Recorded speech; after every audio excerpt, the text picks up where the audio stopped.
ایک سوال یہ بھی پیدا ہوتا ہے کہ جب آپ حرم شریف میں داخل ہوتے ہیں تو یہ طواف اللہ پاک کیوں کرواتے ہیں؟ عجیب سا سوال ہے نا بھائی.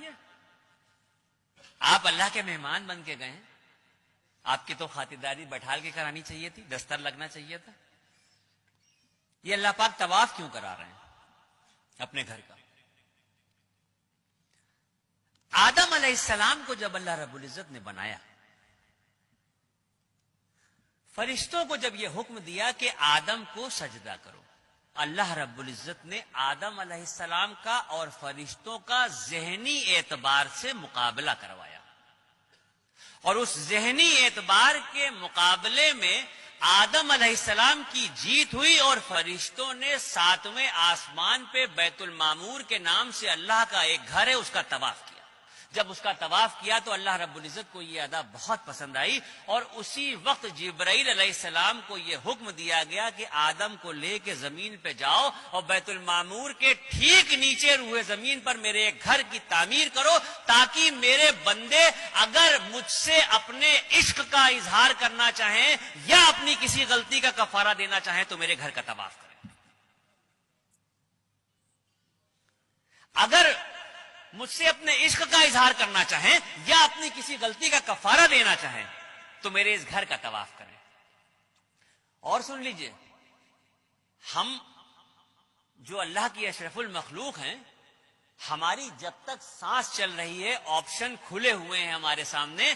ہم زندگی میں جتنی بار چاہیں مکہ شریف جائیں، جتنی بار چاہیں حرم شریف جائیں، اور جتنا چاہیں اتنا طواف کریں. لیکن وہ جو بیت المعمور کے نام سے اللہ کا گھر ہے جس کے فرشتے صرف طواف کرتے ہیں، تو 70,000 فرشتے روز اس گھر کا طواف کرتے ہیں، اور ایک بار جو فرشتہ طواف کر رہا ہے قیامت تک اس کا دوبارہ نمبر نہیں آئے گا. اتنے فرشتے ہیں، اس درجہ طواف ہو رہا ہے کہ ایک بار جو طواف ہو رہا ہے وہ دوبارہ نہیں آئے گا. اب یہ جو زمین پہ خانہ کعبہ کی تعمیر ہوئی، تو اب تو ترقی ہو چکی ہے دنیا میں، ہر چیز آسان ہو گئی ہے. آپ گوگل پہ دیکھ سکتے ہیں، نقشہ اٹھا کے دیکھ سکتے ہیں، موبائل پہ دیکھ سکتے ہیں، کسی بھی طرح سے اگر آپ دیکھنا چاہیں آپ گوگل کے نقشے پہ جا کے دنیا کا نقشہ ڈالیے، اور دنیا کے نقشے پہ جب آپ دیکھیں گے تو پوری دنیا آپ کو گول دکھائی دے گی. یہ تو نقشے کے دیکھے بغیر بھی سب کو پتا ہے کہ دنیا گول ہے. اس دنیا کے گول کے بیچ میں جو سینٹر ہے، بالکل انچوں سے ناپ لیجئے، ایک ایک سوت کے حساب سے ناپ لیجئے، پوری جو گول دنیا ہے اس کے بیچ کا جو سینٹر ہے، اس گول سینٹر پہ یہ کعبۃ اللہ کی تعمیر ہوئی ہے. اب یہاں پر بات ختم نہیں ہوتی. یہ تو بات سمجھ میں آ گئی کہ دنیا گول ہے، اور دنیا گول ہے تو اس کے بیچ میں خانہ کعبہ ہے. یہ بات یہاں پہ ختم نہیں ہوتی.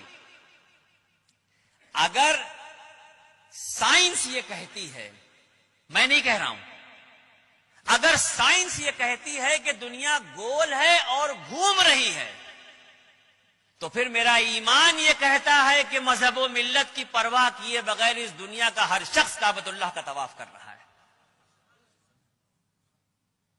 اگر سائنس یہ کہہ رہی ہے کہ دنیا گول ہے اور گھوم رہی ہے، تو پھر میرا ایمان یہ کہتا ہے کہ اس دنیا پہ مذہب و ملت کی پرواہ کیے بغیر کسی بھی مذہب کا شخص ہو، ہر شخص جانے میں یا انجانے میں کعبۃ اللہ کا طواف کر رہا ہے.